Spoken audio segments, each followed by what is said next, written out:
Maayong adlaw, maayong buntag kanatong tanan mga kaigsuonan. Welcome sa atong video presentation message. Ato ning padayong gihimo para sa pagpaabot sa mensahe sa Ginoo para sa tanang mga kaigsuonan diri sa Jesus Soul Winning Church mga igsoon. And it is also my duty and privilege as a responsibility as a pastor to impart the message from the heart of the Lord para sa matag usa.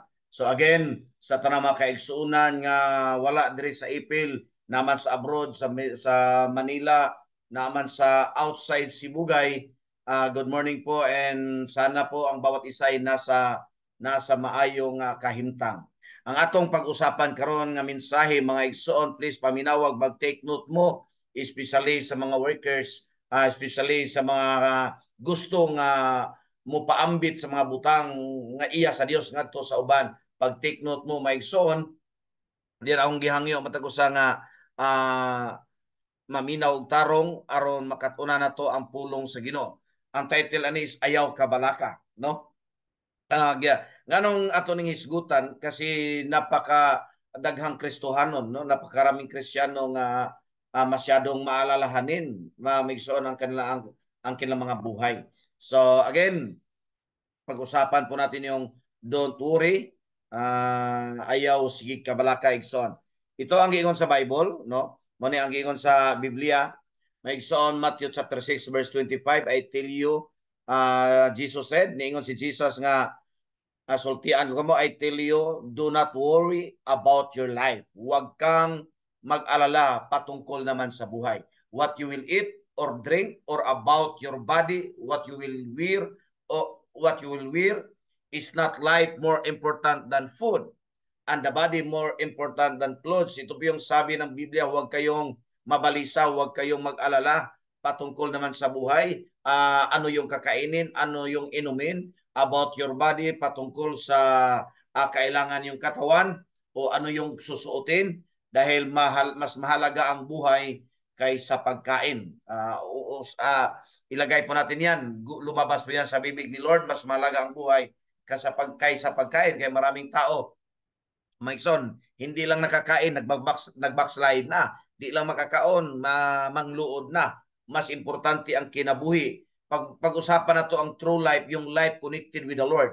Yun ang ibig sabihin diyon, yung life connected with the Lord. Luke chapter 12 verse 15, Maikson, ang buhay na binibilang ng Diyos, hindi po nagdepende sa dami ng kayamanan. Wala nagbase sa kadaghanon sa imong bahandi. May son, Luke 15 verse 12. Luke 12 verse 15, mga igsoon, ang kinabuhi nga ginaihap ni Lord, yon ang ibig sabihin dito is not life, more important than food. Yung buhay, mas mahalaga yung buhay na konektado kay Lord, buhay na sumusunod sa ating Panginoon, buhay na, kung baga si Lord ang priority, yung buhay na ang nahatag nato ba nga mahitungod sa gingharian sa Dios.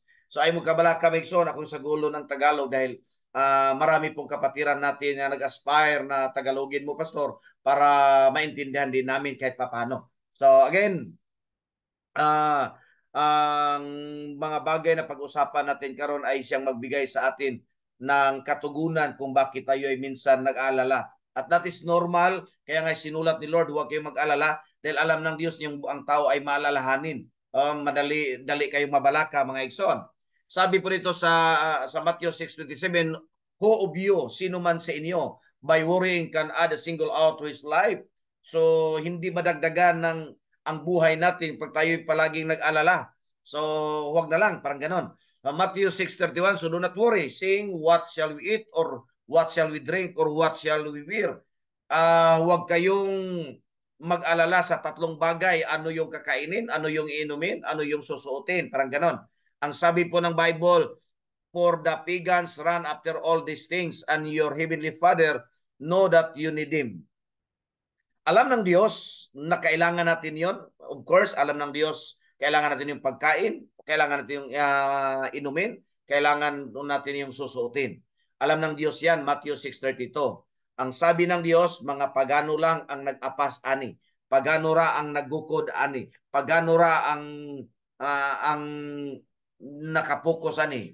Ano yung pagano? Mga pagano is mga taong walay connection sa Ginoo. Ang pagano mga taong way pagtuo sa Ginoo. Pagano is mga taong walay labot sa kingdom of God. Ang tao kasi pag mutuog mudawat ni Jesus sa kapalang may part sa kingdom of God. That's why ingon ang Biblia, walay makasulod sa gingharian sa Dios kung di siya maborn again. Walay makakita sa gingharian sa Dios kung dili siya maborn again. So pag ikay na born again, makita nimo ang kingdom of God. Dahil pag ikay na born again, you can participate the kingdom of God. Maigsoon. So ang pinag-usapan diri mga Kristiyano nga dili dapat mabalaka kasi ang mga pagano nag-apas lang na sa gikaon, unsay kaonon, unsay imnon, unsay suoton. Iyon ang pigans. Kita pagano ta by blood, di man ta Hudiyo sa dugo, dili man ta Israelita sa dugo, pero dili ta pagano pag-abot sa espiritual because nahimo tang kaliwat ni Abraham nang mituotan ni Jesus. Galatians chapter 3 verse 7, Galatians chapter 3 verse 9, Galatians chapter 3 verse 29. Nahimo tang kaliwat ni Abraham. Si Abraham kasi ang tatay sa mga Hudyo, kay anak na si Jacob. Si Jacob kasi ang source sa ang puno ng Israel, mga igsoon, no? So pagano lang. So dili man ta pagano spiritually. So dili ta dapat nakapokus sa pagkaon, dili ta dapat nakapokus sa unsay mainom. Kanang mainom unsay pagtagbaw ba sa atong gikinahanglan sa atong lawas, o dili ta nakapokus unsay suoton, mga igsoon.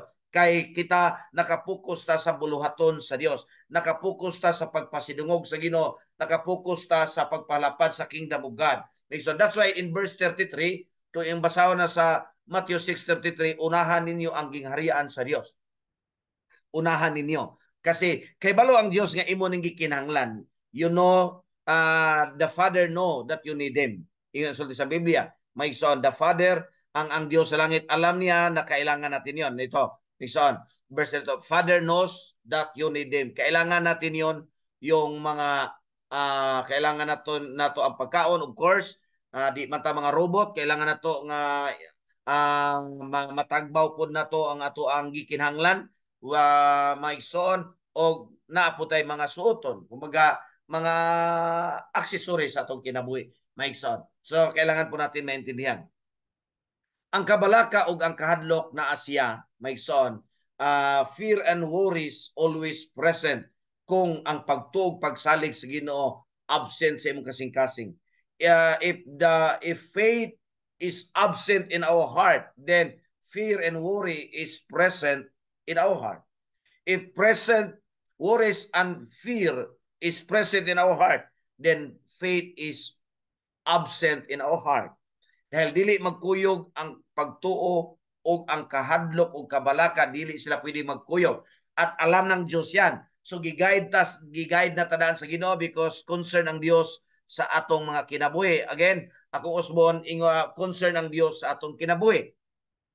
That's why gisulat sa Ginoo, gisulat ni San Pedro, maigsoon through the impartition of the Holy Spirit, ang 1 Peter 5:7, itugyan ngadto sa Dios ang imong kabalaka o kahadlok kay siya magaatiman kanimo. Cast your cares upon the Lord. Ang ubang Bible, entrust to the Lord your anxieties because God cares for you. God cares for us. Atimanon ka sa Ginoo. Inam katapat, atimanon ka sa Ginoo. Ato isulti ko na to, atimanon ko sa Ginoo. Amen. Amen. Palakpakan natin ang Dios kusog maigsoon. Hallelujah. Kamong nang lantaw tanan. Sige, palakpak sa Ginoo. Praise the Lord. Hallelujah. Ay sig cellphone dia, sig cellphone dia. Igsoon, paminaw og tarong. Amen. Okay. Ang Ginoo nag-guide nato nga itugyan ngadto sa Dios ang atong mga kabalaka o kahadlok. Mga igsoon, unsa imong gikahadlokan karon? Unsa imong gikabalakaan karon? Ako kang ingnon, nako kang naila-ila nahadlok siya pag iyang bana mo'y mawala kay si way bubuhi niya. Okay. Ang isa po nahadlok siya sa asawa pag mawala kung mawala ang iyang asawa kay perti po niyang tapulana, asawa pa magbuhi niya, vice versa. Uban mahadlok ang mga anak kung wala si mamagpapa, kay wa sila'y mugayad nila. Ang uban mahadlok siya, o kung wala siya trabaho, kay wa na siya sweldo. Daghang gikabalakan. Unsa imong gikabalakan? Utara di mo katapat, unsa imong gikabalakan? Ako mo ingnon igsoon, kay balo ang Dios ana. That's why gisulat na dire. Itugyan sa Ginoo. Learn to entrust in the Lord. Tanang gikabalakan nimo. Kaya may son dili na sayon makaton. Maigsoon, dili na sayon masalig na to sa Ginoo ang atong kabalakan. Maigsoon, dili na siya sayon. Learn. That's why ang Ginoo nag-invite, ambi inyong gikabalakan. Unsa inyong gikadlokan, ambi na kay atimanon ko kamo. Ang message diri, God will never cares for you. Dili ka atimanon sa Ginoo unless matugyan nimo tanan nimong kabalakan. Kabalo ba mo ang pagtugyan? Dako kina siyang proseso sa tong kasana ko matugyan. Para sa babae, di niya itugyan ang iyang pagkatao ngadto sa kalaki unless secured siya, unless kung ang gawas ang bayanan buang-buang na itugyan na iyang pagkatao anang tawhana nga walay assurance kasi kadaghanan sa babae mangita usag assurance, mangita usa kasiguruan, no? And ako mong ingnon diha sa Ginoo plaster na daan ang atong assurance. Diha sa Ginoo maayo siya. Ang Dios maayo, mahigugmaon, magyatagon. Ang Dios dato, ang Dios na tanan. Natay assurance. Ang gihulat sa Ginoo, ang imo na lang tiwala. Ang imo na lang tiwala. Okay? Ang pagtugyan sa atong kabalaka ngadto sa Dios makadevelop sa atong pagsalig. O makita po di imong pagsalig. As we entrust our cares, worries, fears in life, ato makahadlok, alam mo kung gusto sa Ginoo kasi ma-develop ang atong pagsalig siya, ambi yung kabalakan, ambi yung inyong kabalakan, ambi na tanan. Gusto siya ma-develop ang atong pagsalig niya. Sayon kayo ingnon nga salig sa Dios. Napakadaling sabihin, magtiwala ka sa Dios. Alam mo, napakahirap gawin yan. Hindi po kasi ang tao magtitiwala sa Dios pag hindi mo siya makilala. Normally, ang tao di mo magtiwala, di mo musalig gawas kung mailhan mo siya. Nakaisa ka milyon, may igsoon na tao si mong tapad, bisan asa ka, malibang ka, mangihi ka, dalon mo na sa kamilyon, bisan tao diya, ibilin lang na ang bag, ibilin na, di gina ibilin, wa kakailan niya, og di mo siya, og di mo siya mailhan, gikan sa ulo, taman sa tiil, di mo siya mailhan, kung di mo siya mailhan, gikan sa kaspa, hangtod sa kurikom. Di mo ibilin 1 million. Bilin na nimo. Dadon mo na, dagan pa lang ni. Mga ison, pag hindi mo makilala ang Diyos, never ang tao magtiwala sa Diyos. Kaya napakaraming taong walang tiwala sa Diyos. Kaya nga Sunday, alam mo, pag Sunday, di ka makasimba, wala mong tiwala sa Diyos. Kasi unahon ako ni, daghan kay kong buhaton, kwartang giapas, daghan ano simba sa ta. Kasi kinahanglan, kasi wala siyang tiwala sa Diyos.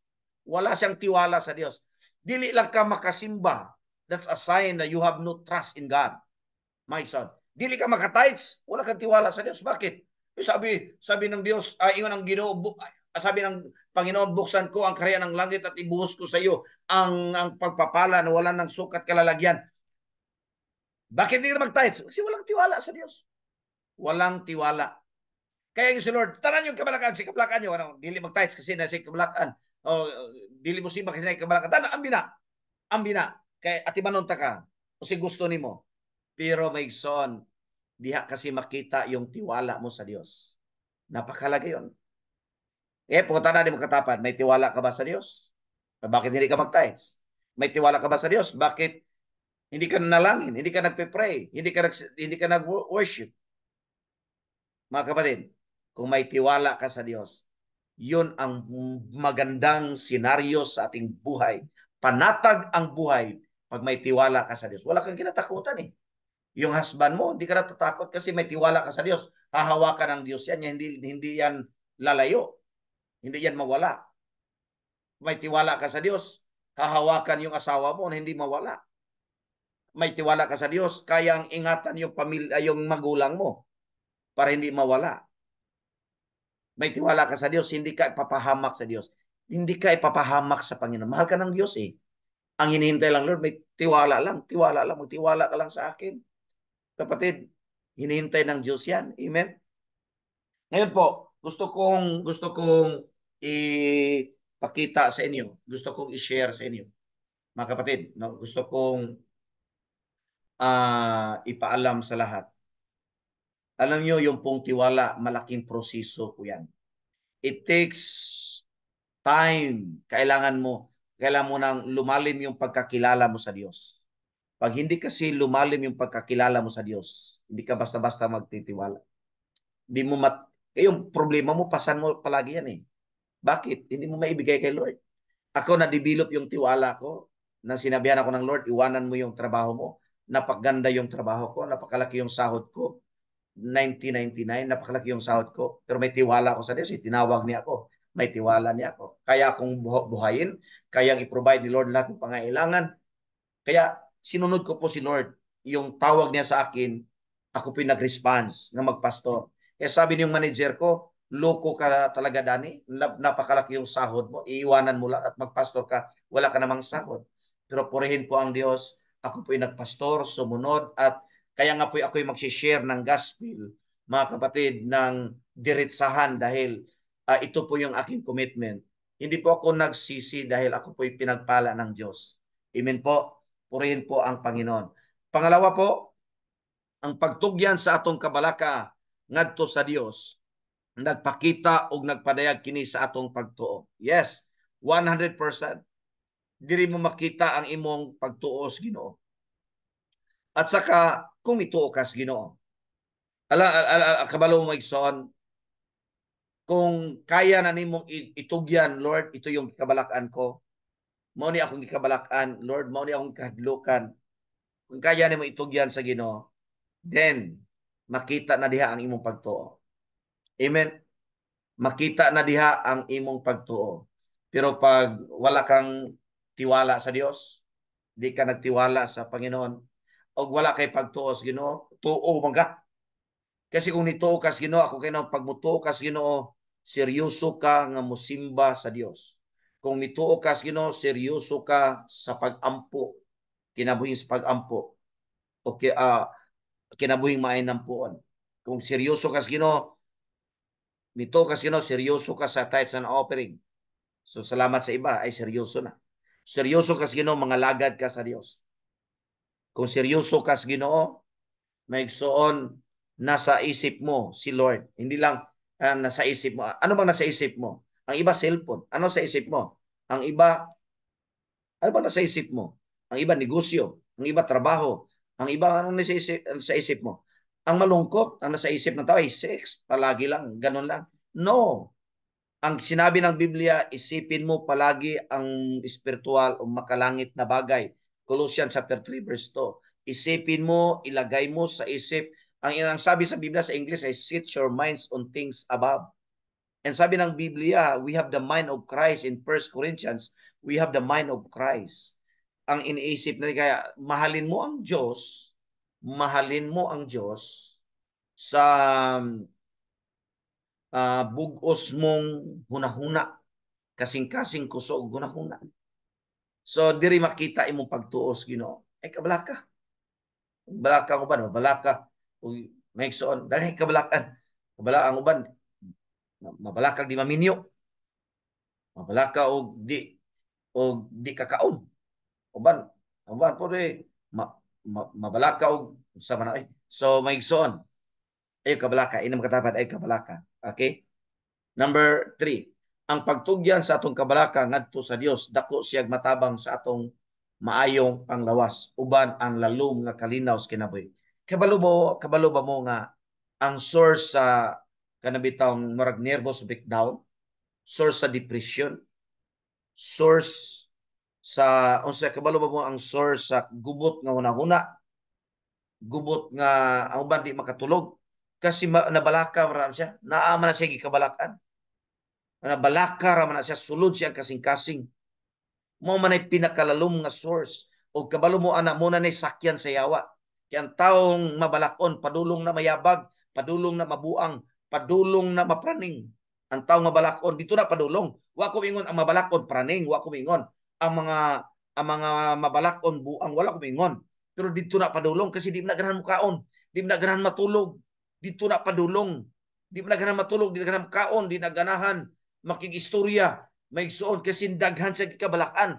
May lang kabalakan niya iyang kabalakan duha ra ka butang ug kabalakan niya tanan. Nabalaka siya ani, nabalaka siya ani, nabalaka siya ani, nabalaka siya ani, daghan sa kabalakan. Ay padong na mapraning. May so ganahan, dili na ganam kaon, di na kahunahon nagtarong, di na kabalanse og tarong, di na katulog, dili na ka istoryag tarong. Kaya migsoon ang pagtugyan sa kabalaka ngadto sa Dios dako siya matabang sa maayong panglawas. concern ang Dios sa atong lawas kay templos Ginoo siya ambi na yung kabalakan, ambi yung kadlukan kay atimanon ko kamo. Amen. God will cares for us. Amen. And kung imo nang buhaton sa imo nang ito Lord bahala na ka ani. Kaya tuloy ako'y maglilingkod sa iyo, ako'y magsisilgro, tuloy ang laban dahil ikanay bahala. Di ko mabalaka sa kong negosyo, di ko mabalaka na ako'y halin o wala, di ko mabalaka o gini ikanay bahala. Kaya ati manan kas Ginoo, ang imong gusto negosyo, dada ka nagka-customer sa Ginoo. Kabalo ka mo kuan mo salig trabaho, taga ka sinunod ka trabaho. Promotion, taga ka sinunod taga promotion. Natutunan ko yan habang ako nagtatrabaho nung nasa planta pa ako sa Cebu. Natutunan ko yan. Amen. Ang dami ko pong natutunan sa mga bagay na nangyayari sa aking buhay, pinahintulutan ng Diyos para ako'y madidilo, ako'y matutong magtiwala sa Kanya para ma-establish yung faith ko sa Panginoon. Higit sa lahat, magkaroon po ako ng magandang kalusugan, maayos na kaisipan, kaya nakapag-isip ako ng maayos. To God be the glory, mga kapatid, at kahit paano naging fruitful ang buhay ko for His glory and for the glory of God. Ngayon po dito ako magtapos sa lahat ng nakinig sa message na ito. Mga kapatid, kung hindi maayos ang iyong pagsunod, ang iyong hakbang sa paggawa sa bagay na ikalulugod sa puso ng Diyos, posible marami kang kinatakutan, marami kang alalahanin sa buhay. Nagsalita ang Panginoon, itugyan, cast your cares, cast your anxieties upon the Lord. He will cares for you. Mula ngayon, makita mo yung kamay ng Diyos. Alagaan ka, atimanon ka, bantayan ka, i-provide sa Ginoong lahat pangailangan. Hawakan ng Diyos ang iyong puso at ikay pagpalain. Learn to trust in the Lord. Establish your faith in God. Ingatan mo ang iyong katawan dahil templo ng Diyos yan. Tumayo tayo. Taas natin ating kamay. Come on, tumayo tayo. Taas natin ating kamay. Tayo po'y manalangin. Amen. Amen. Sige po, pwede po ba ang lahat ay sumunod sa maikling prayer? At sabihin natin lahat, Panginoong Hesus, patawarin niyo po ako. Ako'y malalahanin sa buhay. Marami ako kinatakutan. Ipagkatiwala ko po sa iyo. Forgive me, Lord. Binubuksan ko po ang aking puso at tinatanggap ko ang iyong kapangyarihan ng iyong banal na espiritu sa aking puso. At mula ngayon, ako'y magtitiwala sa iyo. Mula ngayon, lahat ng alalahanin sa buhay, lahat ng pasanin, lahat ng aking kinatakutan, ay pagkatiwala ko sa iyo. Kilalanin kita, Panginoon, ayon sa iyong banal na kasulatan. Susundin ko ang iyong mga utos at ipinagawa sa akin sa pamagitan ng iyong lingkod dahil ito yung utos mo sa aking buhay. Salamat, Panginoon, sa magang ito. Punuin mo ako ng iyong presensya, yung banal na espiritu. Gabayan niyo po ako at ingatan. This is my prayer. In Jesus' name, amen. Palakpakan po natin ang Diyos. Come on. God bless you po. God bless you po. God bless you po. Mag-like kayo, mga kapatid, at mag-comments, mga kapatid. God bless you po. God bless. God bless. God bless.